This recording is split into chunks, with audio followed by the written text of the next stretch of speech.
이삭이 심히 크게 떨며 이르되 그러면 사냥한 고기를 내게 가져온 자가 누구냐? 내가 오기 전에 내가 다 먹고 그를 위하여 축복하였은즉 그가 반드시 복을 받을 것이라. 지금 이제 야곱이 고기 요리를 해가지고 이삭의 축복을 받고 난 다음에 누가 왔어요? 에서가 이제 왔죠. 에서가 와서 너 누구냐 했더니 아버지의 아들 곧 아버지의 맏아들 에서로소이다. 이 소리를 듣고 지금 뭐라고 써 33절에 보니까 이삭이 심히 크게 떨며 이르되, 여기서 이삭이 심히 크게 떨며 떨었다는 것은 어떤 의미일까? 이때 순간적으로요 하나님이 약속이 딱 버렸어요.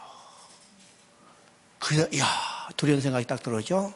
이게 크게 떨며 하나님의 약속이 그 심령 속에 딱 스쳐가는 거예요. 그래서요. 그리고 그가 후반에 보면 그를 위하여 축복하였은지 그가 반드시 복을 받을 것이라. 야곱의 축복에 대한 것은 그대로 유지하죠. 이것은 이미 그 크게 떨며 하는 순간에 하나님의 약속이 기억이 났기 때문에 에서가 작은 자가 큰 자가 작은 자를 섬기라는 이 하나님의 약속의 말이 들어가지고 이미 야곱의 축복한 것을 취소하지 않고 그대로 축복한 것을 본다. 이것을 통해서 우리가 뭘 깨닫냐면 하나님의 계획은 하나님의 계획은 하나님 뜻대로 다 이루어진다는 사실을 우리가 보게 됩니다. 자, 44절 한번 보면 내 형의 노가 풀리기까지 몇 날 동안 그와 함께 거주하리라. 지금 이제 에서가 야곱을 죽이라니까 그 어머니 리브가가 야곱을 보호하기 위해서 지금 어디로 보내요? 삼촌 라반 집에 보내면서 하는 말이죠. 내 형의 노가 풀리기까지 몇 날 동안 그와 함께 거주하리라. 여기서 몇 날이라고 써요.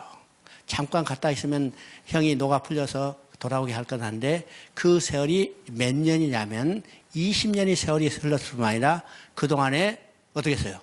리브가는 죽고 말았어요. 다시 영원히 보지 못하게 되었죠. 자기 아들을 아마 천국에서는 봤을지 몰라도 땅에서는 다시 보지 못했어요. 이게 무엇에 대한 결과예요? 죄에 대한 결과입니다. 죄에 대한 결과는 하나님이 반드시 징계하신다고 그랬죠. 징계. 우리 이 사실을 알아합니다.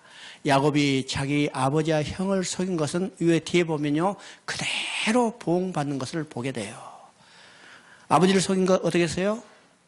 처음 아들들이 자기를 속이는 거죠.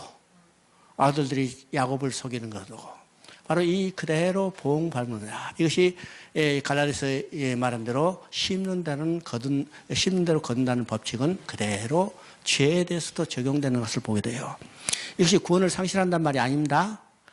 우리가 구원받는 것은 변하지 않아요. 그러나 죄에 대한 징계는 하나님이 다윗에게 약속해 주었던 같이 사울에게서 빼앗은 것 같이 은총은 빼앗게 하느냐. 사람의 매와 인생 막대기로 너희를 징계하리라. 이 징계는 받는다는 겁니다. 받나요? 이 징계가 얼마나 무서운가를 우리가 보게 되죠. 참 다윗도 범죄한 데서 징계는 그대로 받는 것이 성경의 역사입니다. 성경의 역사. 28장을 봅니다. 28장은 이제요, 지금 에서의 죽이겠다는 이것을 피해서 하란으로 도망가는 야곱의 모습을 보여주고 있습니다. 28절에 이삭이 야곱을 불러 그에게 축복하여 또 당부하여 이르되 너는 가나안 사람의 딸 중에서 아내를 맞이하지 마라. 자, 이것이에요. 마지막으로 이삭이 자기 아들에게 혼합되지 않고 섞이지 않도록 하는 것을 당부하고 있습니다. 당부하겠죠? 13절, 14절 한번 읽어봅니다. 13절, 14절. 또 본즉 여호와께서 그위에 서서 이르시되 나는 여호와니 너의 조부 아브라함의 하나님이요 이삭의 하나님이라. 내가 누워 있는 땅을 내가 너와 내 자손에게 주리니 내 자손이 땅의 틀같이 되어 내가 서쪽과 동쪽과 북쪽과 남쪽으로 퍼져 나갈지며 땅의 모든 족속이 너와 내 자손으로 말미암아 복을 받으리라.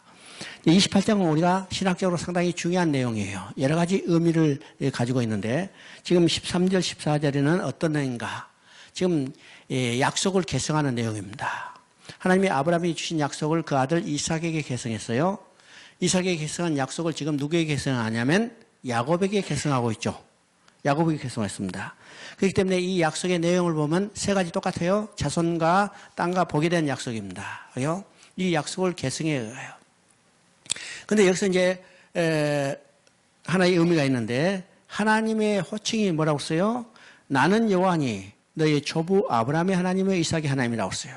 그냥 하나님이다 이렇게 하지 않고 너의 조상 아브라함의 하나님이요 이삭의 하나님이라고 씁니다. 왜 지금 구체적으로 이야기할까? 내 조부 아브라함의 하나님 이삭의 하나님이라는 의미는 뭐냐면 내 조부 아브라함에게 약속하신 하나님, 내 아버지 이삭에게 약속하신 하나님께서 이제는 그 약속을 야곱 너에게 계승한다는 의미입니다. 그렇죠? 그러면 지금 야곱에게 약속이 계승되기 때문에 앞으로 하나님의 호칭은 어떤 하나님이요? 아브라함과 이삭과 야곱의 하나님입니다. 그래서 출애굽기에는 모세가 하나님을 누구라 부를까 했더니 하나님이 뭐라고 했어요? 나는 아브라함과 이삭과 야곱의 하나님이라 이렇게 말씀하시죠. 그래서 계속해서 성경은요 아브라함과 이삭과 야곱의 하나님이라고 호칭을 보게 돼요. 바로 여기서 아브라함과 이삭의 하나님이 바로 야곱에게 그 약속을 계승하기 때문이죠. 이것을 우리가 구체적으로 더 이야기한다면 아브라함에게 약속하시고 이삭에게 약속하시고 야곱에게 약속하신 하나님, 그 약속하신 것을 반드시 지키시는 신실하신 하나님이라는 의미입니다. 신실하신 하나님. 자, 우리 이제 26장에서는 하나님이 이삭에게 약속을 계승했어요. 그 이삭에게 약속을 계승할 때는 25장에서 이미 아브라함이 죽었죠. 아버지 아브라함이 죽은 후에 26장에서 그 약속을 아브라함이 주시던 약속을 이삭에게 계승한 것을 우리가 보였는데 지금 여기서 지금 28장에서 야곱에게 약속을 계승할 때는 이삭이 살았어요? 죽었어요? 아버지 이삭이 살았어요? 죽었어요? 아직도 팔팔하게 살았어요. 그죠? 언제까지 살냐면 35장에 이삭이 죽어요. 그러니까 지금 아직 살아있을 때죠? 왜 아버지가 살아있는데 그 약속을 아들에게 계승할까? 죽어야 계승할 것 같은데 살아있을 때 계승했어요. 이것은 27장과 관련이 있죠. 27장에서 이삭이 야곱이 가진 고기 요리를 얻어먹고 어떻게 했어요? 그는 축복했습니다. 축복한 순간 이삭의 이 땅의 사명은 끝나는 겁니다. 이삭이 끝나고 이제는 그 약속이 누구에게 계승되냐면 그 아들 야곱에게 계승되는 거예요. 야곱에게서. 그렇기 때문에 여기서 지금 이삭이 살아있지만은 그 아들 야곱에게 언약을 계승하는 것을 보게 됩니다. 자, 15절 보면 내가 너와 함께 있어 내가 어디로 가든지 너를 지키며 너를 이끌어 이 땅으로 돌아오게 할지라 내가 내게 허락한 것을 다 이루기까지 너를 떠나지 아니하리라 하신지라. 여기서 이제 하나님께서 내가 너와 함께 있어 이 말은 다른 말이면 내가 야곱 너와 함께 있단 말이죠. 또 내가 어디로 가든지 너를 지키며 야곱 너를 어디로 가든지 지키며 그랬어요. 또 너를 이끌어 야곱을 이끌어 이 땅으로 돌아오게 하시고 뒤에 보면 너를 떠나지 아니하리라 하신지라. 야곱을 떠나지 아니하신지라 하는 겁니다. 이 말은 바라면요 하나님이 야곱과 함께 계시고 야곱을 지키시고 야곱을 이끌어 약속의 땅으로 다시 돌아가게 하고 야곱을 떠나지 아니하신다고 지금 말씀하시죠. 그러면 야곱이 어떤 사람인가? 야곱이 지금 어떤 사람이에요? 야곱은 한마디로 말하면요 지금 사기꾼이죠. 사기꾼이에요. 누구를 속였어요? 아버지를 속이고 형을 속이고 형이 죽이게 했다니까 지금 죽음을 피해서 도망가는 신세인데 도망가다가 베델에서 잠이 든 사이 하나님이 환상 중에 나타나서 약속을 계승해 주고 지금 이 약속을 주시는 거예요. 그러면 이 말을 다른 말하면요 하나님이 사기꾼과 함께 계시고 사기꾼을 지켜주신 하나님, 사기꾼을 떠나지 아니하신 하나님. 우리가 믿는 하나님은 사기꾼과 함께 노는 하나님이요. 그렇죠? 그럼 이 의미가 무엇일까? 왜 하나님이 야곱과 함께 계시고 야곱을 지키시고 야곱을 떠나지 아니하실까? 야곱이 자격이나 공로가 있어서가 아니라 하나님이 야곱에게 주신 약속을 지키기 위해서 하나님은 야곱과 계시고 야곱을 지켜주시고 야곱을 떠나지 않은 거예요. 왜요? 야곱이 잘못되면 하나님이 야곱에게 주신 약속을 지킬 수 없잖아요. 그러니까 하나님은 야곱에게 주신 약속을 지키기 위해서 하나님은 야곱을 그러니까 함께 계시고 야곱을 지켜주시고 떠나지 않은 겁니다. 그 약속이 오늘 누구에게 있어요? 그 약속이 오늘 우리에게 있잖아요. 나에게 있어요. 그렇다면 하나님은 나와 함께 계시고 나를 떠나지 않고 나를 지켜주신 하나님이에요. 왜요? 나에게 주신 약속을 하나님이 지키시기 위해서요. 그죠? 내가 어떤 자격이나 공로가 있어서가 아니라 내게 주신 약속을 하나님이 지키기 위해서 하나님은 나와 함께 계시고 나를 지키시고 나를 떠나지 아니하는 사실이요. 여러분 이 사실을 우리가 확신해야 합니다. 하나님이 함께 계신다는 이 확신, 우리는 이 확신만 있다면 어떤 환경 가운데도 우리는 신앙을 지키고 믿음으로 전진할 수 있죠. 성경에서 가장 많이 반복되는 말이 함께란 말이에요. 창조의 목적이 함께 계시고 구원에 떠난 인간을 돌아오게 하는 하나님의 구원의 목적도 함께 살게 했어요. 이 함께라는 말을 빼버리면요 성경은 성립되지 않아요. 그렇죠? 그래서 이 함께라는 말을 가장 많이 반복하고 또 우리의 신앙 가운데 가장 중요한 이 말은 하나님이 나와 함께 계신다는 사실입니다. 나 함께 하느라. 내가 어떤 자격이나 공로가 있어서 아니라 내게 주신 약속을 지키기 위해서요. 아시겠어요? 16절 17절을 읽어봅니다. 야곱이 잠에 깨어 이르되 여호와께서 과연 여기 계시느를 내가 알지 못하였도다. 이에 두려워하여 이르되 두렵도다. 이곳은 다름 아닌 하나님의 집이요 이는 하늘의 문이로다. 옛날에는 하나님의 전이라고 되어 있어요. 그런데 요새는 이제 개혁에서는 집이라고 되어 있습니다. 전이나 집이나 의미는 같아요. 그럼 이 집이라는 것은 어떤 것인가? 가족이 함께 사는 거죠. 아버지 아들이 함께 사는 거죠. 성전도 같은 개념입니다.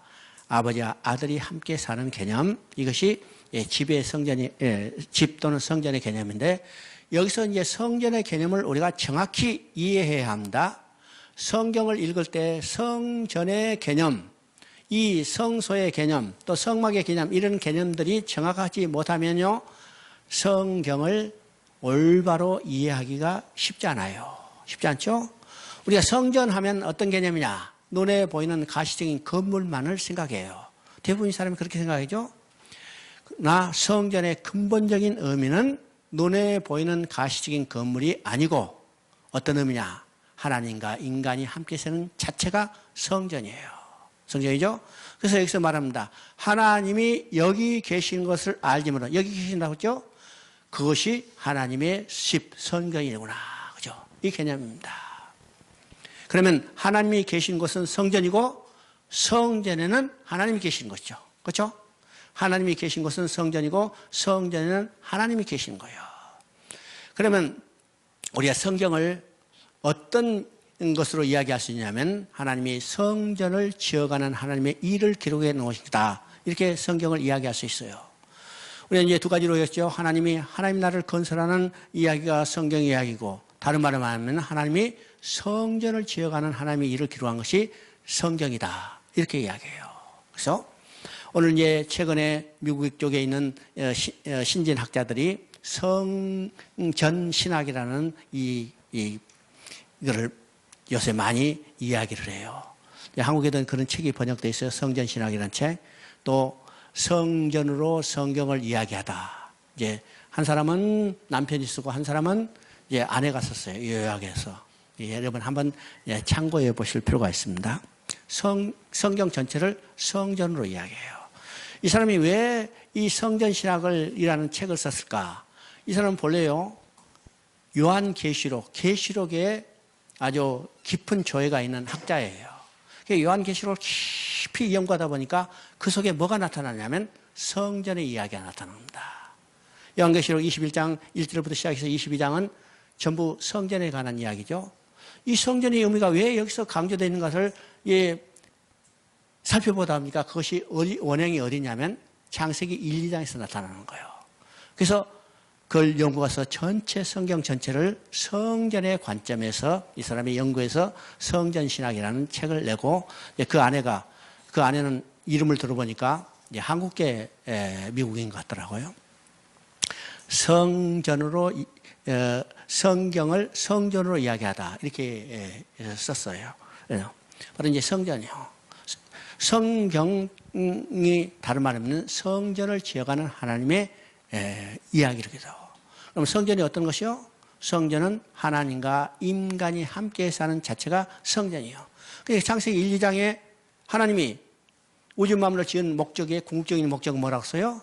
우주 만물을 지으신 목적은 인간이 살아갈 환경을 조성하시고, 궁극적인 목적은 인간을 자기 형상대로 지어서 인간과 하나님이 함께 살면서 기뻐하며 즐거워하며 그의 영광을 드러내는 것이 궁극적인 목적이라는 거예요. 다른 말하면요, 하나님이 성전을 지어가는 거죠. 인간과 하나님이 함께 사는 거예요. 그런데 창세기 3장에서 하나님이 인간이 약속을 어기고 하나님을 떠났어요. 뭐가 파괴됐어요? 뭐가 파괴됐어요? 성전이 파괴됐잖아요. 성전이 파괴됐어요. 하나님과 인간이 함께 사는 그 성전이 파괴됐어요. 이 말은요, 성전의 지붕이 날아갔다는 이야기 아니죠? 기둥이 무너졌다는 이야기 아니죠? 함께 살던 자기 아들, 자녀가 떠나가 버렸어요. 성전이 파괴됐어요. 그럼 성전의 회복은 뭐예요? 떠났던 백성, 자기 아들을 돌아오게 하는 거예요. 그럼 성경은 어떤 이야기요? 이 성전을 회복하는 이야기죠. 회복하는 이야기인데 계시록 21장 6절에 다 이뤘다고 선언할 때 뭐가 완성된다면 하나님의 장막이 사람과 함께 계심에, 그렇죠? 사람과 함께. 여기서 장막이 회복됐다고 했어요. 그런데 21장 22절에 보면 성전은 눈에 보이지 않으니 그랬어요. 가시적인 건물이 아니라는 거죠. 그러면 성전은 없느냐? 성전이 있어요. 누가 성전이요? 주 전능하시냐 어린 양이 성전임이라. 이 말은 어떤 의미요? 하나님과 인간이 함께 사는 자체가 성전이라는 개념이죠. 성전이라는 개념이에요. 그런데 우리가 이제 보통 이야기하는 성전에 대한 이야기, 성막에 대한 이야기는 모세의 성막 또는 솔로몬의 성전을 가지고 이야기를 합니다. 그 핵심은 바로 이제 모세의 성막에 있어요. 솔로몬에 쓰는데 이 성막과 성전을 지으라는 것은 하나님께서 이스라엘 백성이 애굽에서 나온 후에 성막을 지으라고 모세에게 명령하죠. 이것은 가시적인 건물을 통해서 두 가지 의미를 하나님이 계시하기 위해서요. 계시하기 위해서. 자, 25장, 출애굽기 25장 8절 9절을 읽어봅니다.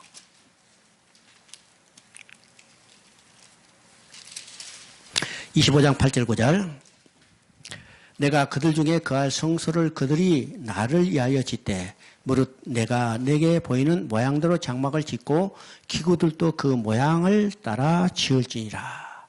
여기서 이제 성막을 지으라고 명령하죠.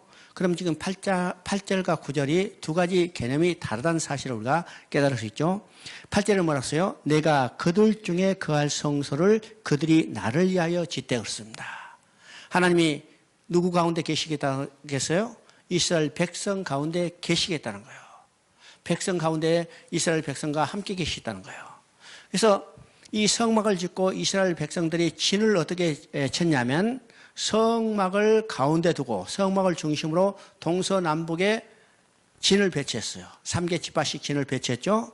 진을 배치할 때 진의 입구를 다 어디를 향하냐면 성막을 향해서 놓게 되어 있습니다. 진을 입구에 성막을 향해 놓는 진의 입구는 바로 집대문이죠. 요새 말로 하면. 집대문을 성막을 향해서 놓게 한 이유는 들어가면서 나오면서 무엇을 바라봐요? 진 가운데 있는 성막을 바라봐요. 들어갈 때도 성막이 있었어. 나올 때도 성막이 있었어. 그 성막에는 누가 계시냐면 하나님이 계셔요. 오늘도 하나님이 우리와 함께 계시구나. 그것을 가시적인 눈으로 보는 건물을 통해서 확신하게 하는 거죠. 확신하게 하는 겁니다. 그래서 이스라엘 백성의 삶의 중심에는 성막이요, 성전이요. 왜 그들이 성전을 그렇게 중요하시게 했는가? 나중에는 이게 성막이 우상이 되어버렸지만은 성막이 왜 중요한가? 그들은 하나님의 백성이고 하나님이 그들과 함께 계시기를 성막을 통해서 깨닫게 하겠죠. 성막이 그들의 삶의 중심이고 성막에는 하나님이 계시기 때문에 그들의 삶의 중심에는 하나님이요. 그러면 오늘 그 성전이 어디에 지어졌어요? 우리 안에 지어졌고 우리 안에 누가 계세요? 하나님 계시기 때문에 우리의 삶의 중심이 누구예요? 하나님이라는 사실이죠. 동일한 겁니다. 동일하죠? 두 번째는 지금 어떻게 됐어요? 무릇 내가 내게 보이는 모양대로 장막을 짓고 기구들도 그 모양을 따라 지을지니라. 하나님이 명령한 모양대로 지으라고 그래요. 절대로 조금이라도 인간의 생각이 거기에 개입돼서는 안 되고 하나님이 명령한 모양대로 지어야 한다고요. 그러면 이 모양대로 지을 때 하나님이 어떻게 성막의 식양을 이야기하는가? 그죠? 우리가 잘 아는 바가 같이요.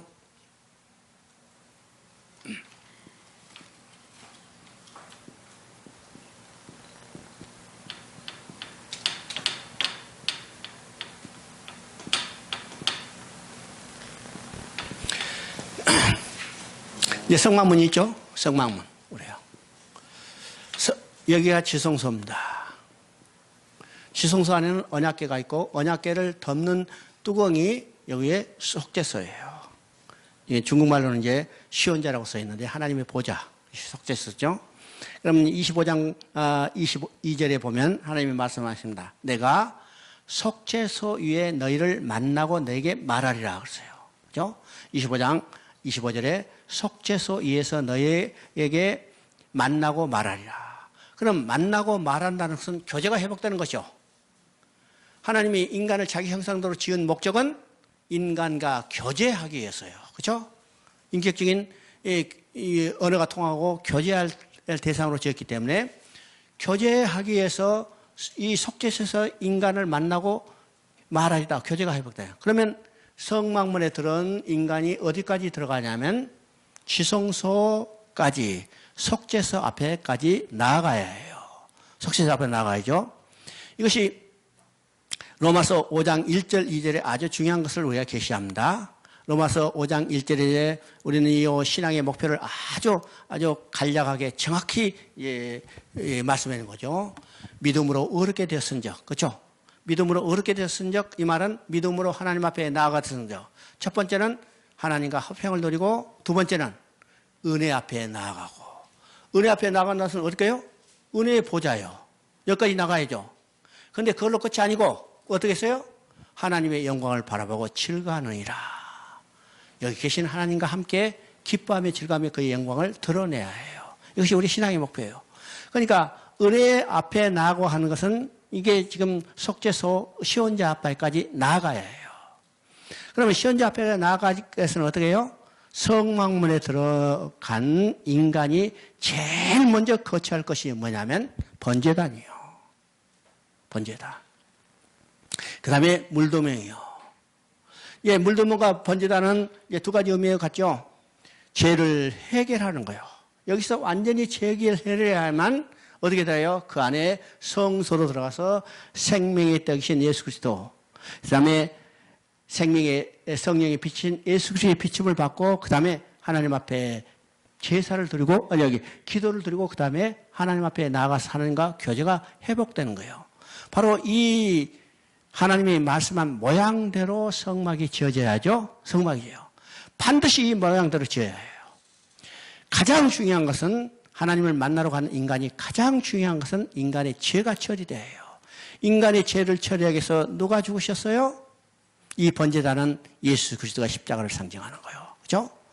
이 모양대로 지어져야 합니다. 모양대로. 내가 너에게 모양대로 지어라. 물론 이 식양도 하나님이 명령한 모양대로 지는데 이 모양은 무엇을 예표하냐면 그리스도를 예표하는 거예요. 그리스도를 예표하는 거죠. 또 성막의 모양뿐만 아니라 성막을 짓는 재료도 예수 그리스도를 예표해요. 여기 성막 짓는 재료가 어떤 것이요? 금이요, 은이요, 노시요, 세마포요, 또 해달의 가죽이요, 여러 가지 있어요. 이 모든 것이 다 예수 그리스도를 예표합니다.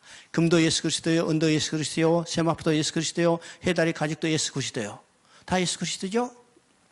뿐만 아니라 성막에서 하는 일도 예수 그리스도요. 그러면 성막에서 하는 일이 어떤 것이요? 제사를 드리는 일이죠. 제사를 드리는 것도 제사도 누구를 예표하면 예수 그리스도가 십자가에 드릴 제사를 예표하는 겁니다. 또 제사를 드려주는 사람이 누구예요?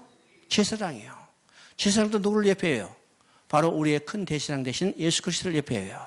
그러면 성막의 모양과 성막의 체례와 성막에서 하는 일과 성막에서 일하는 사람, 이 모든 것이 다 예수 그리스도를 예표한다며. 그죠? 성막은 처음부터 끝까지 누구를 예표해요? 예수 그리스도를 예표해요. 그러면 성막은 성막에 계신 하나님의 만나러 가는 길을 보여주는데 그 모든 것이 예수 그리스도를 예표한다면 어떤 의미예요? 하나님을 만나러 가는 것은 오직 예수 그리스도를 통하지 않고는 나아갈 길이 없다는 것을 이 성막의 구절을 통해서 보여주는 겁니다. 성으로죠. 이것이 성전의 의미입니다. 성전의 의미. 그래서 성전의 의미는 우리가 이제 두 가지 의미를 우리 이제 생각해야죠. 첫째는 하나님이 함께 계심을 이야기하고, 두 번째는 하나님 앞에 나아가는 길을 성막을 통해서 보여주고 있다는 사실입니다. 보이세요? 그래서 이제 28장에 의하는 이 성전의 의미를 우리가 성경 전체를 이해하는데 아주 중요한 예능 사실과 깨달아야 합니다. 그 다음에 28장 12절을 읽어보십니다. 28장 12절.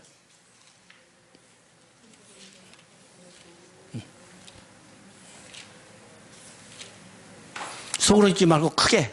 그렇죠? 28장 12절. 꿈에 본즉 사닥다리가 땅에 서 있는데 그 꼭대기가 하늘에 닿았고 또 본즉 하나님의 사자들이 그 위에서 오르락내리락 하고. 자, 이것은 이제 어떤 개념이냐면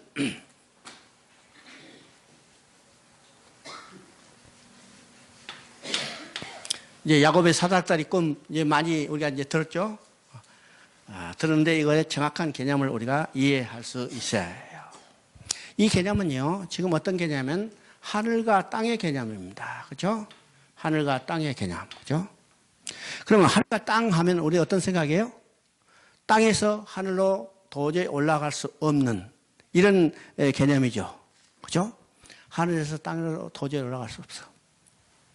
내가 이제 중국에서 강의하니까 어떤 학생들이 올라갈 수 있어요. 그러더라고요.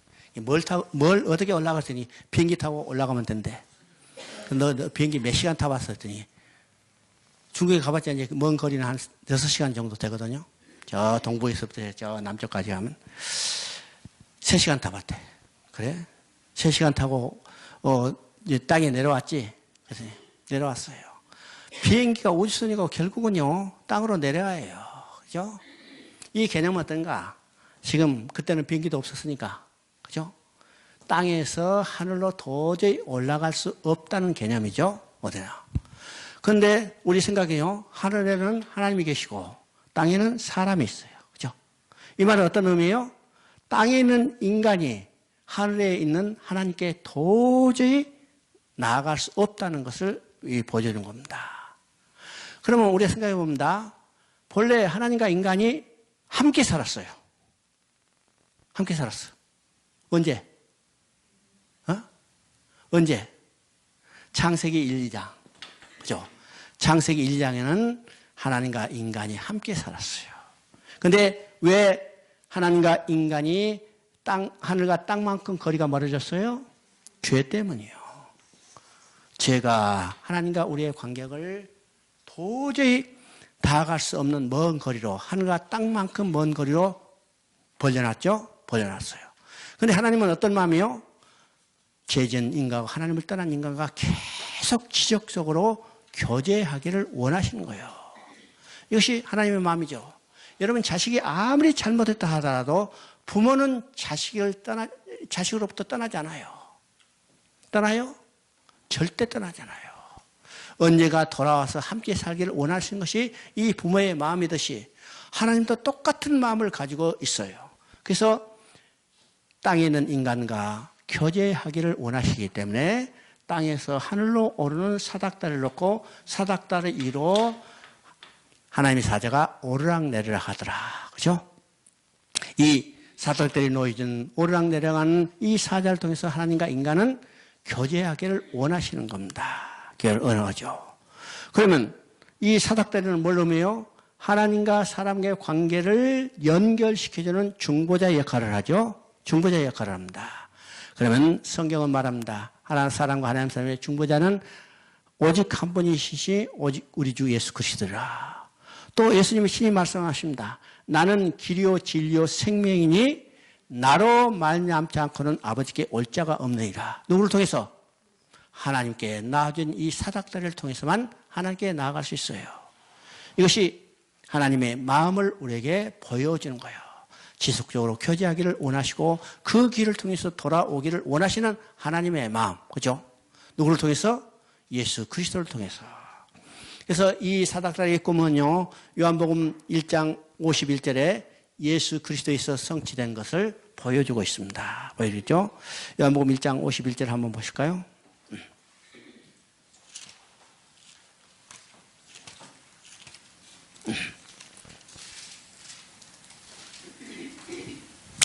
또 이르시되 진실로 진실로 너에게 이르노니 하늘이 열리고 하나님의 사자들이 인자 위에 오르락 내리락 하는 것을 너희가 보리라. 그죠?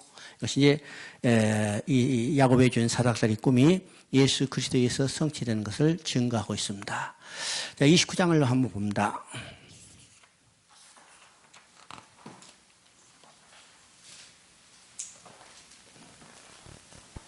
자, 28장 D를 한번 보십니다. 28장 22절 한번 봅니다.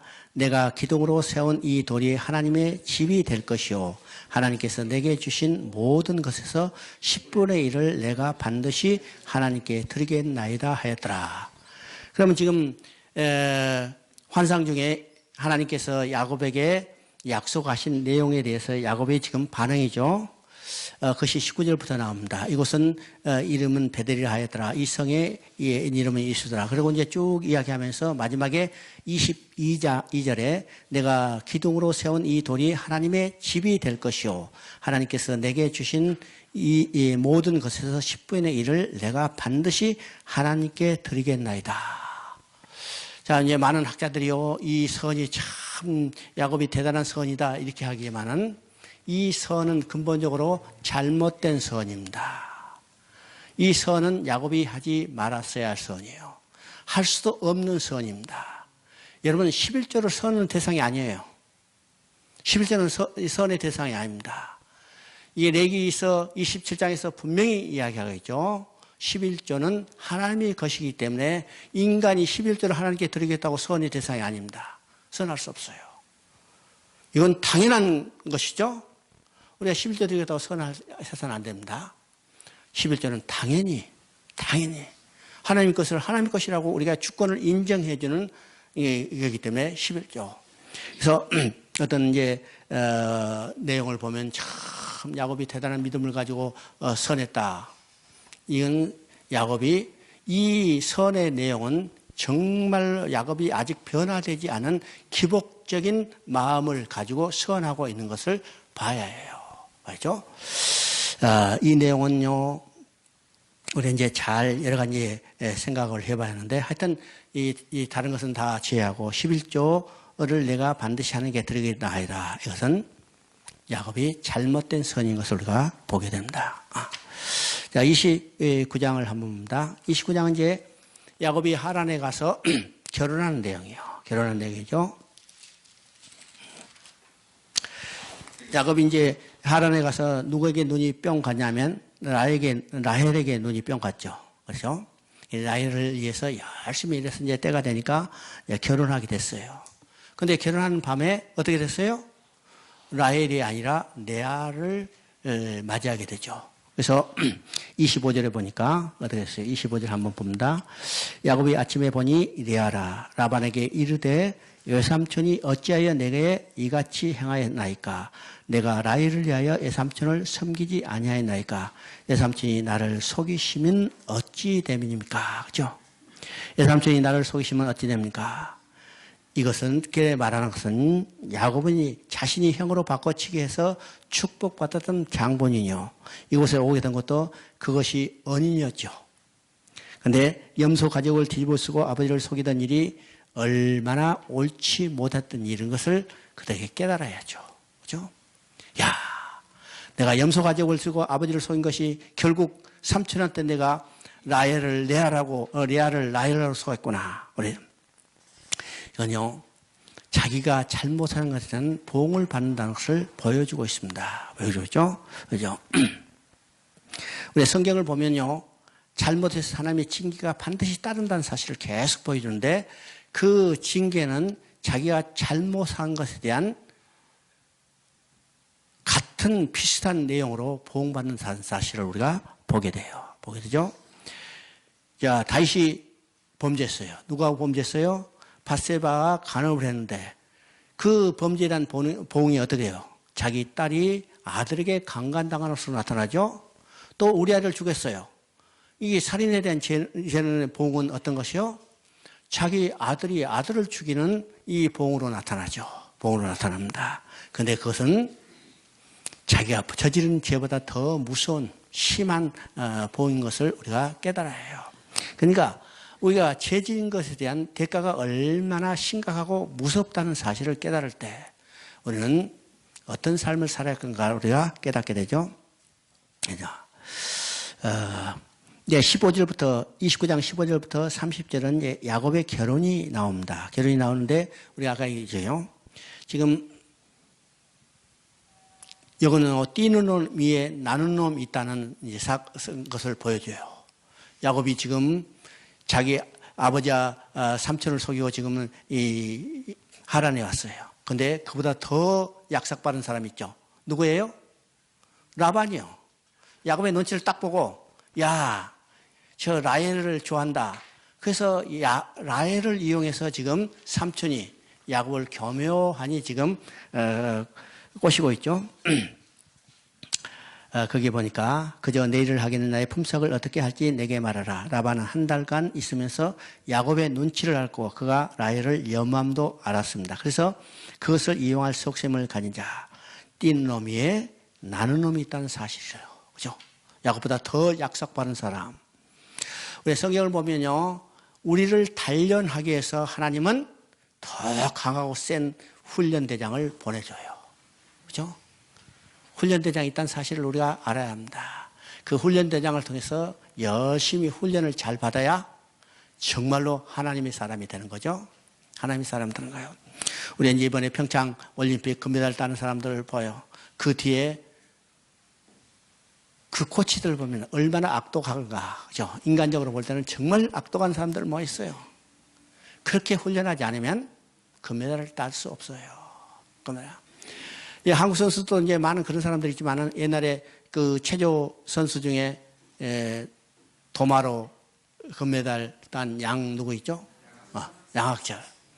그가 얼마나 심하게 훈련을 받았다면 3번이나 도망갔겠어요. 그런데 그 선생이나 학생이나 똑같아요. 3번 도망가는데 이 코치가 3번을 전국을 돌아다니면서 다 끄집어내서 찾아냈어. 그래서 결국은 금메달 따게 했잖아요. 얼마나 혹독한 훈련인가. 우리도 금메달 따기 위해서는 어떻게 해요? 신앙에 혹독한 훈련이 있어야 한다는 사실을 깨닫게 합니다. 그래서 하나님은 우리 신앙에 금메달감이 되게 하기 위해서 우리에게 어떤 사람을 보내요? 혹독한 사람을 보내요. 혹독한 훈련을 받게 하는 겁니다. 혹독한 훈련을. 저도 참 많이 훈련 받았죠. 근데 아직도 멀었어요. 금메달 따려면. 31절부터 35절까지 보면 이제는 어떻게 등떠밀려서 지금 야곱과 결혼한 레아에 대한 것이 이야기가 나옵니다. 레아이죠. 레아가 출산하게 되는데 레아가 결혼하는 것은요, 이건 축복받은 결혼이 아니죠. 축복받은 결혼이 기쁜 결혼이 아니에요. 왜요? 야곱은 라헬을 좋아했기 때문에 지금 라반 자기 아버지의 등떠밀려서 지금 야곱의 신방에 들어갔어요. 아침에 보니까 라헬이 아니라 레아라. 야곱이 깜짝 놀랐죠. 좋아했겠어요? 축복받는 결혼이 아니에요. 축복받는 결혼이 아니야. 그러나 레아는 자기 아버지께 순종했을 거예요. 그죠? 아니요, 내가 안 들어가요. 그런 게 아니라, 야, 너 들어가니까 대신 들어갔죠. 이 순종하는 여에게 하나님이 섭리였는지도 모르죠. 그 증표로 하나님은 자식을 생산하게 함으로 형용할 수 없는 일화 기쁨을 제공합니다. 이 레아가 낳은 자식들의 이름을 보면 우리가 그것을 이해할 수 있어요. 첫째 난 아들이 르벤이죠. 이건 보시는 하나님. 나의 괴로움을 권고하셨다. 감찰하시다. 그 다음에 시몬입니다. 들으신 하나님. 그 다음에 레이와 유다는 이루하신 하나님. 바로 하나님은요, 이 축복받지 못한 결혼이라도 하나님은 그를 지켜주시고 축복해 주시는 것을 우리가 보게 됩니다. 그래서 지금 현실을 가지고 한숨을 쉬지 말고 우리는 하나님 앞에 겸손한 마음으로 기도해야 합니다. 그 기회를 통해서 하나님과 교통하는 기회로 삼아야 합니다. 지금 이 사업이 안 되고 낙심하지 말고 그중에서도 감사하고 인내하고 기도하며 하나님의 역사하심을 우리가 기다리는 교훈을 여기서 우리가 보게 되죠. 지금 라헬과 결혼을 통해서 결국은 어떻게 돼요? 라헬과 결혼하게 되는데 결국은 레아가 결혼하게 됐죠. 레아가 결혼했어요. 그러면 이 레아가 결혼을 통해서 어떻게 돼요? 결국은 나중에 야곱이 라헬과 결혼하게 되고 또 라헬이 출산하지 못함으로 해서 이 시기심 때문에 그 두 여종과 네 사람과 지금 야곱이 아내를 맞이하죠. 네 사람의 아내를 맞이함으로 야곱은 결국 몇 아들을 낳게 하냐면 12아들을 낳게 해요. 12아들이에요. 이것은 어떤 것인가? 인간의 생각으로 일부 다쳐 네 사람의 여자를 맞이한다는 것은 하나님의 뜻에 어긋려요. 하나님의 뜻에 어긋리냐. 그런데 결국은 야곱은 네 사람의 네 여인과 결혼해서 12아들을 낳았어요. 그 결과를 어떻게 해요? 하나님은 그것을 선으로 바꾸시는 겁니다. 야곱을 이스라엘로 바꿔주시고 야곱의 12아들은 이스라엘의 12지파가 돼서 이스라엘 민족, 이스라엘 국가를 세우는 기초가 되게 만드는 거죠. 이것을 통해서 우리는 뭘 깨달으면 인간이 악을 행할지라도 하나님은 그것을 선으로 바꿔주신 하나님. 그렇죠? 자, 이것이 이제 로마서에서 나오는 이야기입니다. 로마서 한번 읽어보십시다. 로마서 이게 이제 잘 우리가 이해할 수 있어야 해요. 로마서 3장을 한번 봅니다.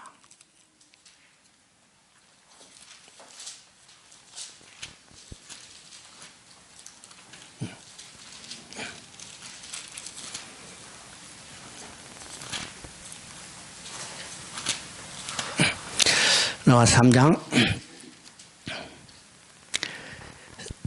3절 4절 한번 읽어봅니다. 어떤 자들이 믿지 아니하였으면 어찌하리요. 그 믿지 아니함이 하나님의 미쁘심을 패하겠느냐. 그럴 수 없느니라.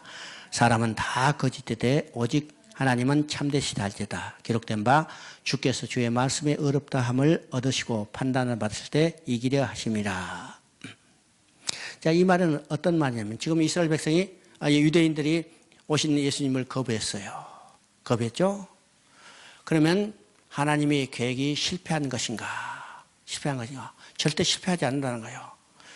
하나님은 인간의 어떤 신실함을 근거로 해서 하나님의 역사를 이루어가신 게 아니라 인간은 전적으로 신실하지 못하는 것을 아시면서 하나님의 자신의 신실함에 근거해서 하나님의 계획을 이루어가시는 거예요.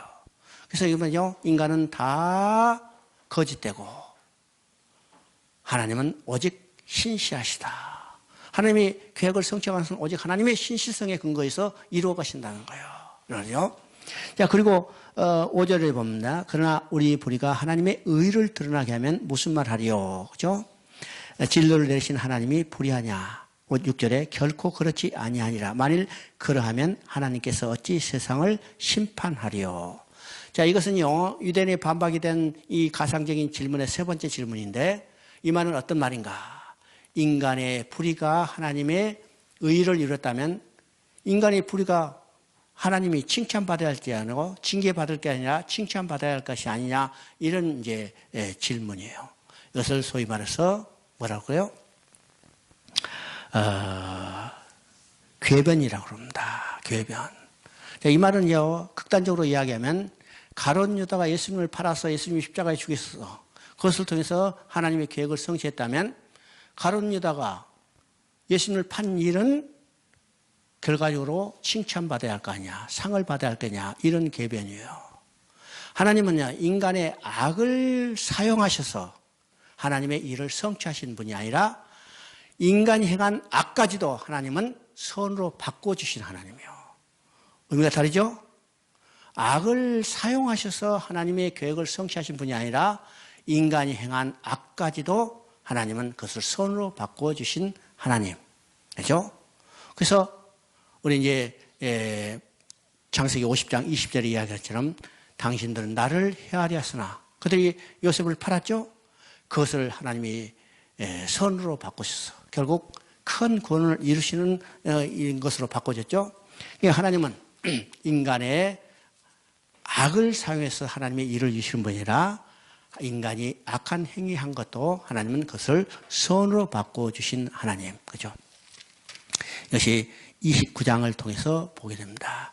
인간이 여러 가지 자기 이익을 위해서 자기 욕심을 위해서 결국 네 사람과 결혼해서 12아들을 낳았지만은 하나님은 그것을 뭘로 바꿨어요? 이스라엘이라는 국가를 세우는 기초로 만들어 주셨어요. 인간이 행한 악까지도 하나는 선으로 바꿔주신 하나님은 그것을 우리가 보게 됩니다. 자, 30장을 봅니다. 30장에도요, 하나님의 주권이 나타나 있어요. 30장은 어떤 내용인가? 한마디로 이제 라헬이 자식을 낳지 못하죠. 라헬이 자식을 낳지 못하자 지금 요셉에게 참 앙탈을 부리는 겁니다. 아예 야곱에게 양탈을 부리는 거야. 나로 하여금 자식을 낳게 해달라. 1절에 말하죠. 라헬이 나로 자식을 낳게 하라. 그렇지 않으면 내가 죽겠노라. 참 지독한 여자죠. 자식 못 낳기면 죽어버리겠다는 거예요. 자, 2절에서 야곱이 그대로 임신 못하게 하시는 이는 하나님이시니 내가 하나님을 대신하겠느냐. 그죠? 지금 라헬이 임신 못하는 것은 야곱의 책임도 아니요. 그죠? 야곱의 책임이라면요, 레아도 자식 못 낳고 하갈도 자식 못 낳아야죠. 아니, 여기 비라도 자식 못 낳아야죠. 근데 그들은 자식만 뻥뻥 잘났어. 그러면 라헬이 자식을 못 낳는 것은 야곱의 책임이 아니죠. 야곱이 얼마나 자식 낳으려고 이제 노력했겠어요?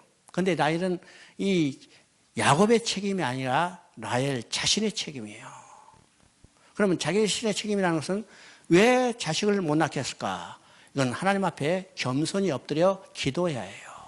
주여, 왜 나는 자식 못 낳습니까? 야곱은 저 레아라든지 또 종들에게서 자식 뻥뻥 나는데 나도 좀 자식 낳게 해주세요. 이건 한나와 같이 하나님 앞에 엎드려 기도해야 합니다. 기도해야 해요.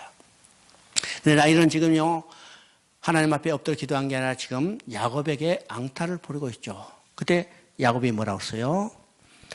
그대로 임신 못하게 하시는 것은 하나님이시니 내가 하나님을 대신하리까. 누구도 하나님을 대신할 수 없어요. 자식을 주신 것도 누구예요? 하나님이 주시는 거예요. 하나님 주시지 않으면 자식을 얻을 수 없죠. 누구도 얻을 수 없어요. 하나님이 자식을 주신다면 뻥뻥 잘났는데 하나님은 근본적으로 어떻게 했어요? 생육하고 번성하여 충만하리라고 여기 복을 주셨고 명령했어요. 인간의 누구나 다 그런 축복이 있죠. 그래서 자식을 낳지 못한다는 것은 하나님의 섭리란 사실을 깨닫고 하나님 앞에 겸손히 엎드려 하나님의 궁의를 구해야 해요. 그렇죠? 이게 하나님의 주권을 인정하는 겁니다. 인정하는 거예요. 우리가 세상에 나타나는 여러 가지 사건들도 다 하나님의 손길을 바라보고 어떤 사건인지 주님이 어떤 뜻으로 이루는가를 주님 앞에 겸손히 무릎 꿇고 기도해야 합니다. 기도해야죠. 지금 라헬이 자식이 없으므로 질투하고 있습니다. 가정에 자녀가 없는 것으로 라헬로 인해서 큰 불행과 수치였지만은, 근데 지금 라헬은 얼마든지 성퇴할 수 있었고 그가 자식을 갖지 못한 것은 자신의 책임이며 야곱이나 레아에게 있는 것이 아닙니다. 그러면 그는 자식 문제에 대해서 하나님 앞에 무릎을 꿇고 써야 합니다. 하나처럼 하나님의 뜻을 바르고 인고함으로 기도했어야 합니다. 그런데 사라와 같은 인간적인 방법으로 몸종을 제압에게 줌으로 대리 만족을 얻으려 했고 그 결과는 반드시 얻게 된다. 그의 고통이 무엇인가? 자식이 형제들의 미움을 받고 팔려가고 막내가 낳다가 죽게 되는 것을 우리가 보게 되죠. 이 30장에서는요, 야곱을 훈련시키는 하나님을 만나게 됩니다. 자신의 욕망에 제하여 하나님의 주권과 통치를 무시한 야곱을 다루시기 위해서 하나님은 라반을 주입시켜서 20년 동안 종살이 하게 되죠. 정말 야곱은요, 라반이라는 좋은 훈련대장을 만났어요. 그죠? 여러 가지 방법으로 지금 훈련을 하죠. 지금 이 결혼하는 문제도 야곱의 훈련을 받죠. 품삯을 정하는데도 훈련을 받고 재산을 모으는데도 이 훈련을 받게 되는 모습을 보게 돼요. 자, 30절부터 43절까지는요, 야곱이 재산을 증식하는 방법이 나오죠. 이건 좀 우리가 볼 때 이상한 방법이고 미신적인 방법이에요. 미신적인 방법. 어떻게 해서 이렇게 미신적인 방법이 가능한가? 하나님은 왜 이런 방법을 승인하시는가? 그런데 이런 사건을 통해서 야곱이 가나안으로 귀향하게 되는 계기가 됩니다. 만약 이런 방법으로 야곱이 재산이 증식되지 않았다면 이 라반의 자녀들의 질투도 받지 않았을 거고, 그렇지 않았다면 야곱이 가나안 땅으로 돌아가는 계기가 없었을 거예요. 그러면 이것은 어떤 것이요? 하나님의 섭리가 있었던 사실을 우리가 깨닫게 되는 거죠. 섭리가. 그래서 재산의 증식을 통해서 야곱이 라반의 가족의 미움을 받게 돼요. 질투를 받게 되고 적대가 되죠. 그것으로 인해서 어떻게 해요? 이제는 야곱은 보따리를 싸서 가나안 땅으로 돌아가게 되는 거예요. 이 가나안 땅으로 돌아가게 되는 것은 누구에게 언제 약속했던 것이요? 하나님이 야곱이 베델에서 하란으로 도망갈 때 베델에서 나타나서 내가 반드시 너를 다시 이곳으로 돌아오게 하리라.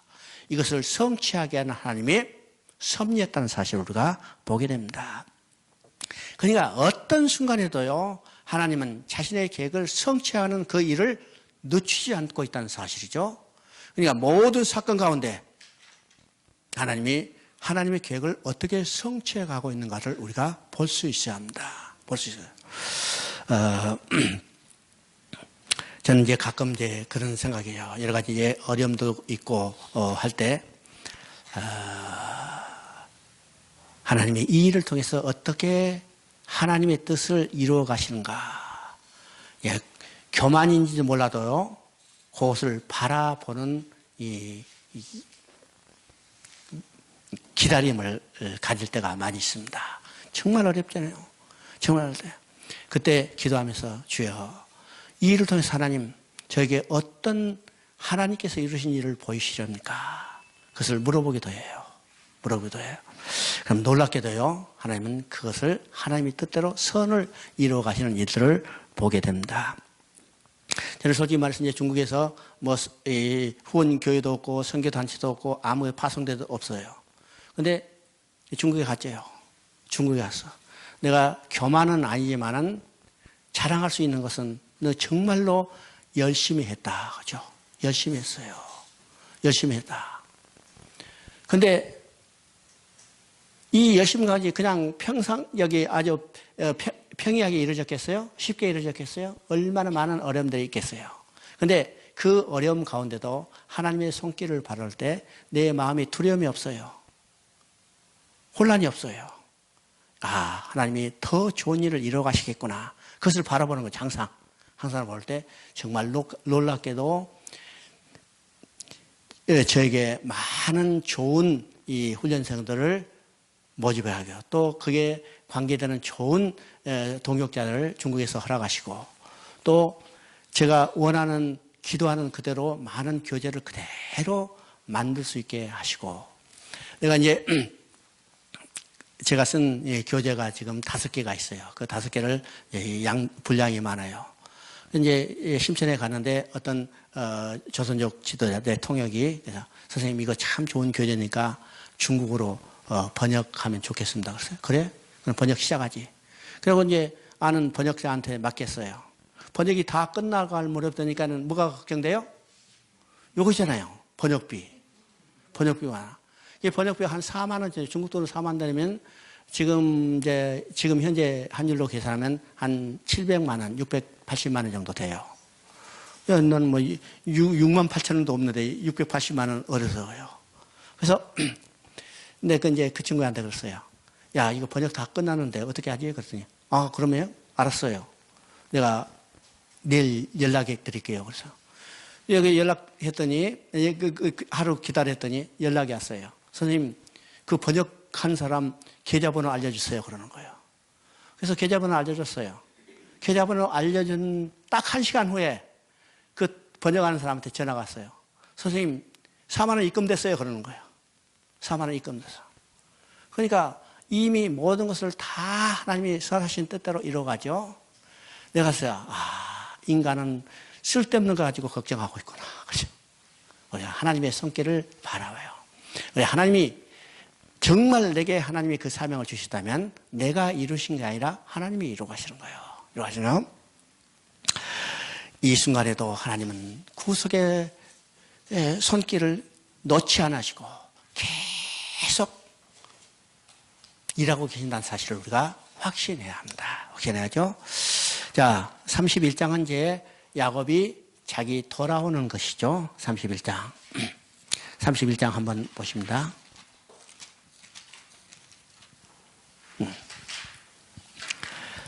31장 1절부터 3절까지 한번 봅니다. 야곱이 라반의 아들들이 하는 말을 들은즉 야곱이 우리 아버지의 소유를 다 빼앗고 우리 아버지의 소유로 말미암아 이 모든 재물을 모았다 하는지라.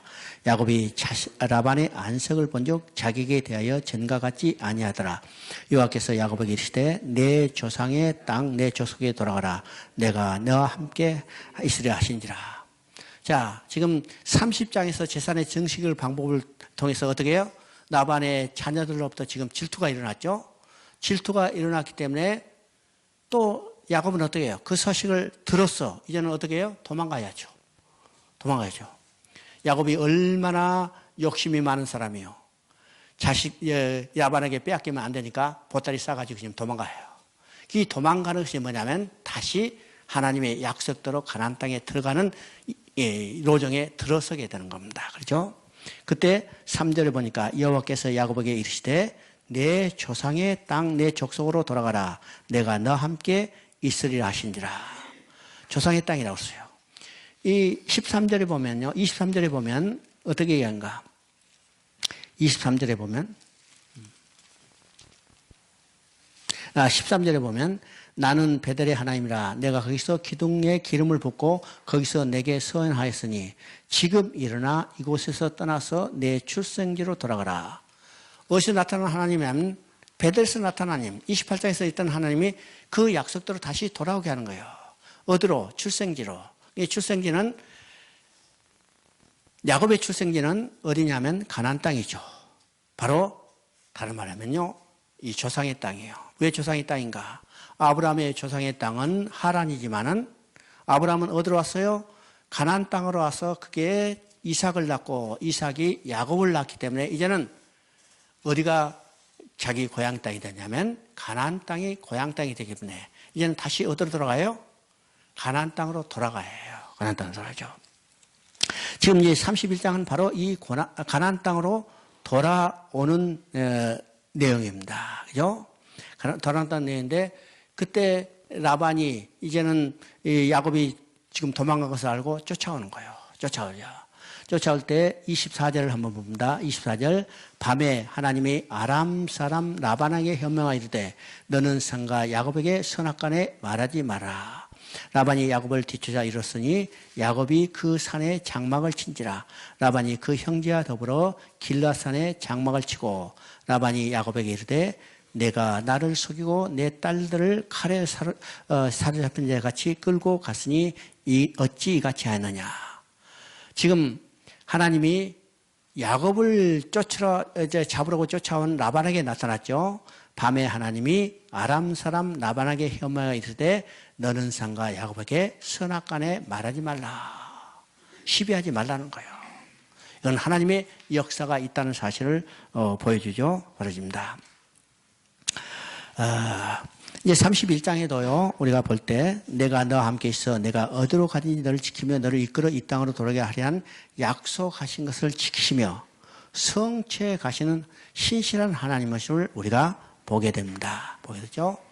우리가 이제 성경에서 우리가 나중에도 나오지만은 전능하신 하나님이라는 말이 계속해서 나오는데 이 전능하신 하나님이라는 말은 어디서 나왔느냐면 창세기 17장에서 나왔죠. 나는 전능하신 하나님이라. 이 전능하신 하나님이라는 의미가 무엇일까? 약속하시고 약속을 반드시 지키시는 신실하신 하나님이에요. 내가 약속한 것을 지키는데 불가능이 없으신 전능하신 하나님이라는 의미입니다. 이 전능하신 하나님을 우리가 의미를 잘 깊이 생각하죠. 우리는 전능하신 하나님 하면 쉽게 말해서 불가능이 없으신 하나님.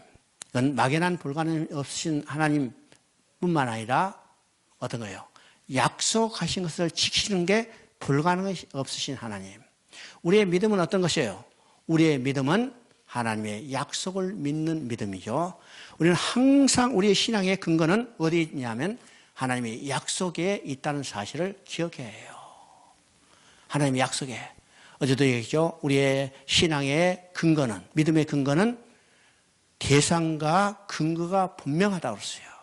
대상은 약속을 주신 하나님. 또 신앙의 근거는 하나님이 주신 약속이에요. 약속. 이 두 가지가 분명해야 합니다. 막연한 것이 아니에요. 약속하신 하나님, 하나님의 약속. 이것이 신앙의 대상과 근거.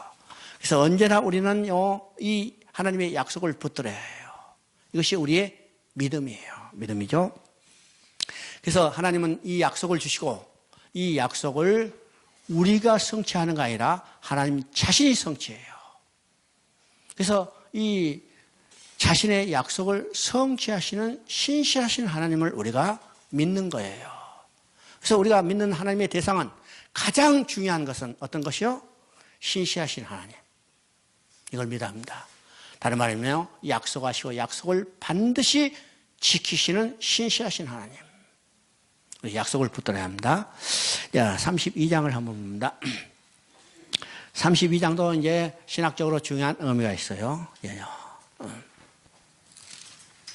32장 야곱이 1절 한번 봅니다. 야곱이 길을 가는데 하나님의 사자들이 그를 만난지라. 야곱이 그들을 볼 때 이르기를 이는 하나님의 군대라고 그 땅 이름을 마나 하나님이라. 이 마나 하나님이라는 것은 하나님의 군대라는 의미죠.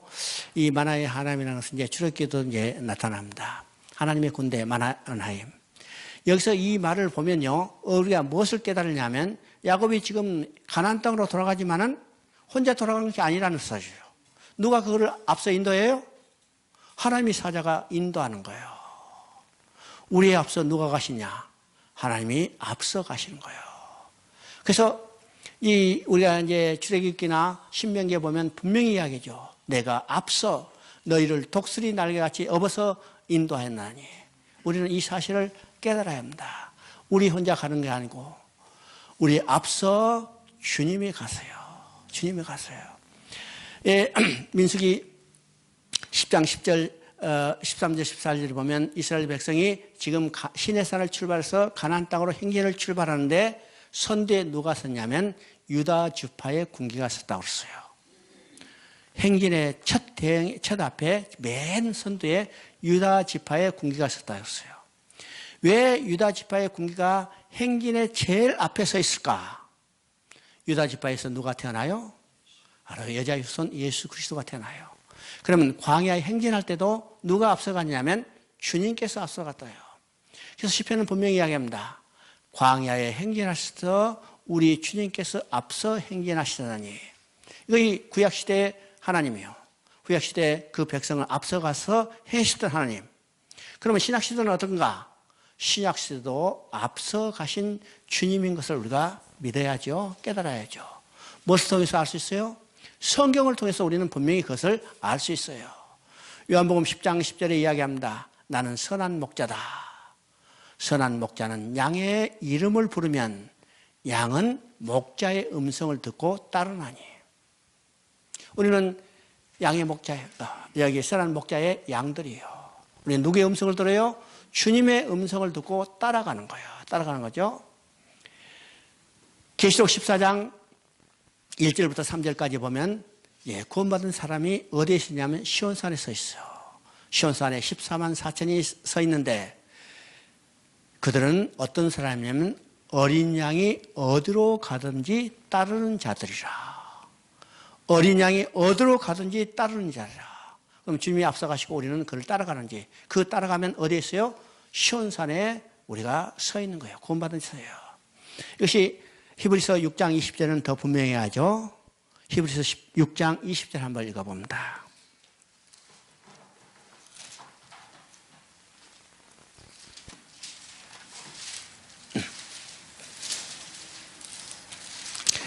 히브리서 6장 20절, 그리로 앞서 가신 예수께서 멜기세덱의 반차를 따라 영원히 대제사장이 돼서 우리를 위하여 들어가셨느니라. 여기서 이제 예수님이 앞서 가셨다고 그러죠. 대제사장이 돼서 앞서 가셨어요. 어디로 들어가셨어요? 우리를 위하여 들어가셨느니라. 그러면 그 앞에를 보면 이 소망을 가지고 있는 것은 영혼의 닷 같아서 튼튼하고 건강하여 휘장 안에 들어갔느니라. 그러면 휘장 안은 어떤 것이요? 지어버렸지만은 지성소입니다. 그죠? 지성소와 성소를 분리해 놓는 것이 바로 휘장이죠. 휘장. 휘장 안으로 들어갔다는 것은 휘장이 열리고 지성소 안에 들어갔다는 거예요. 지성소는 누가 계세요? 하나님 계시고, 하나님이 거기서 뭐라고 말씀하세요? 내가 너희를 만나고 너에게 말하겠다. 그러면 인간이 어디까지 들어가냐면 지성소 하나, 휘장 안으로 들어가서 지성소 안에 계시는 하나님을 만나고 하나님과 교제가 회복돼야 해요. 그런데 우리가 어떻게 해서 들어갈 수 있어요?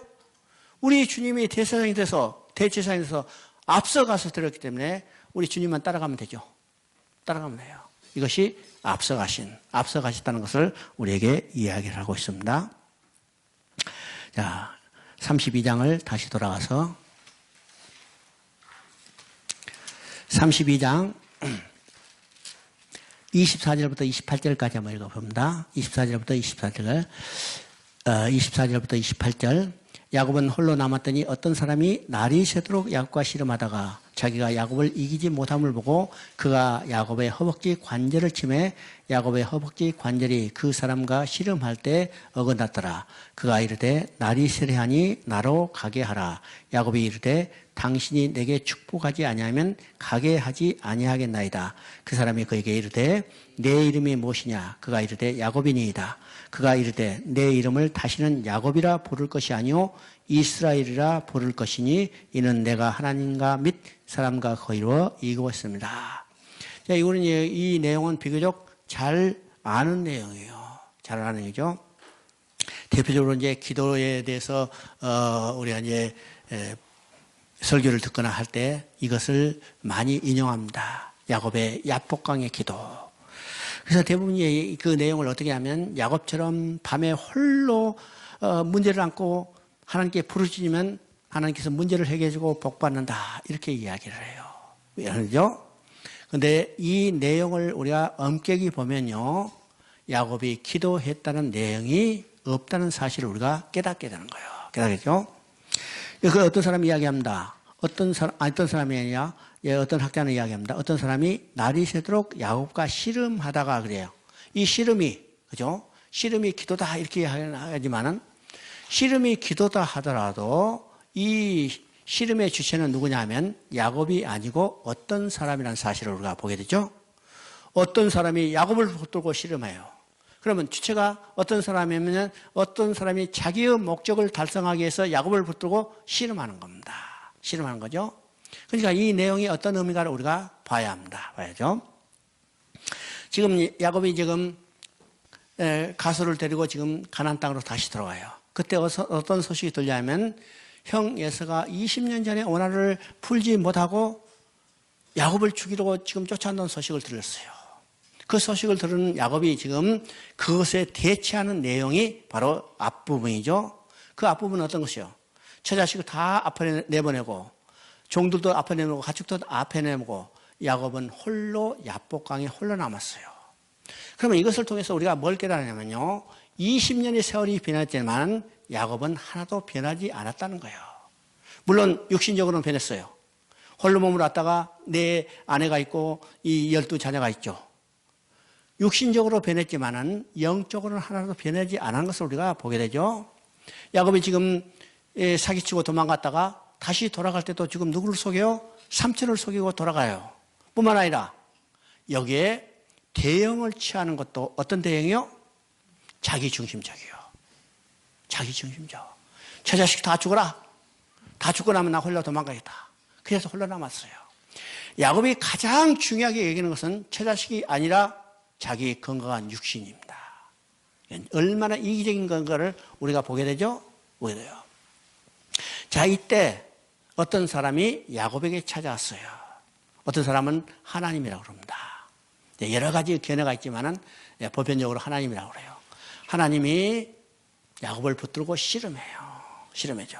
근데 야곱을, 어떤 사람이 야곱을 이기지 못했다. 이것에 대해서는 여러 가지 해석이 있지만은 가장 보편적인 해석은 야곱의 인간적인 기질, 자기 중심적인 자기 욕심은 하나님도 꺾지 못했다는 사실이에요. 그죠? 여러분 예수 믿고 신앙생활 오래 하고 또 우리가 열심히 최전선에서 사역을 한다지만 우리 다 꺾겠어요? 꺾겠어요? 그대로 남아있어요. 언제 그래요? 죽어야 꺾어요? 참 센 거죠? 센 거예요. 하나님이 이기지 못했다는 것을, 야곱을 이기지 못했다는 것은 바로 내 인간적인 기질, 내 중심적인 내 욕심을 하나님이 정말 꺾지 못하다. 그래서 이것을 꺾지 못하게 해서요, 환난과 시련을 주시는 겁니다. 우리는 환난과 시련을 통해서 점점 이것이 점점 더 약해지죠. 약해져요. 야곱도 마찬가지입니다. 지금 자기 중심적이요. 근데 하나님이 야곱을 이기지 못해. 그것을 어떻게 해서 꺾기 위해서 야곱의 가장 귀한 것을 지금 쳐버렸어요. 허리뼈 등골이라는 것은 이 힘을 쓰는 중심을 잡아야 되는 가장 중요한 뼈라고 그래요. 뼈라고 그러는데 그것을 쳐버렸으니까 야곱은 지금까지 자기 이 육신을 힘을 믿고 살았는데 지금 어떻게 해요? 다 죽어도 이제 새로 시작할 수 있는 생각을 가지고 육신을 지금 혼자 거치하고 있는데 그걸 꺾어버렸어요. 이제는 어떻게 해요? 야곱이 의지하고 하는 중요한 것이 없어졌기 때문에 이제는 누구만 붙들어요? 하나님, 어떤 사람만 붙들어서 나에게 축복하지 않으면 보내지 않겠나이다. 그때 어떤 사람이 야곱에게 말합니다. 이제는 야곱이라 부르지 말고 이스라엘이라. 이스라엘의 말은 하나님과 싸워서 이겼다 이렇게 이야기하지만은 이게 의미는 하나님과 함께 싸운다는 것을 의미해요. 그러면 야곱이 가는 곳에 이것이 가는데 하나님이 함께 하시고 야곱을 위해서 싸워주시고 이스라엘을 위해서 싸워주시고 또 그 하나님은 오늘 우리를 위해서 싸워주신다는 사실이죠. 이것이 이스라엘이라는 의미입니다. 이제는 야곱이라 하지 말고 이스라엘로 바꿔주라. 여기서 씨름의 목적이 있습니다. 씨름의 목적이요. 지금 하나님께서 아브라함에게 약속했죠. 내가 너로 큰 나라를 이루리라. 큰 나라를 이루리 했는데 지금 아브라함의 후손들은 어떻게 해요? 아브라함도 이삭 하나, 이삭도 야곱, 그렇죠? 그런데 지금 야곱에게 12아들이 나게 하시고 이제는 야곱을 이스라엘로 바꿔주시고 이스라엘 민족, 이스라엘 국가의 조상이 되게 하시는 거예요. 이는 하나님이 아브라함에게 약속했던 너로 큰 나라를 이루겠다는 것을 성취해가는 하나의 역사인 것을 보죠. 그래서 여기서 야곱은 이스라엘 민족, 이스라엘 조상의, 이스라엘 국가의 조상이 되는 겁니다. 그래서 하나님은 하나님의 계획을 성취해가기 위해서 야곱을 이스라엘로 바꿔주셨어요. 이걸 바꿔주죠. 이것이 이 24장에서 32장에서 핵심입니다. 핵심이죠. 오전은 여기까지 하십시다. 하나님 아버지 참으로 감사합니다. 창세기를 통해서 하나님이 이루시는 놀라운 그 세밀한 구원의 역사를 우리가 깨닫게 하셨고 하나님이 이루신 그 놀라운 주권만 바라보게 하시고 그 앞에 겸손히 엎드려 감사의 찬송을 올릴 수밖에 없는 저희들의 삶을 짐이 우리 마음속에 있게 하신 것 참으로 감사드립니다. 하나님 아버지 우리를 위하여 해주시는 그 놀라운 큰 일들을 바라볼 때 주님 주 앞에 더욱더 충성하고 영광을 드리는 우리 삶이 되도록 인도하여 주시옵소서. 이 모든 말씀 우리 주 예수 그리스도 이름으로 기도드리옵나이다. 아멘. 자, 여러분 수고하셨습니다.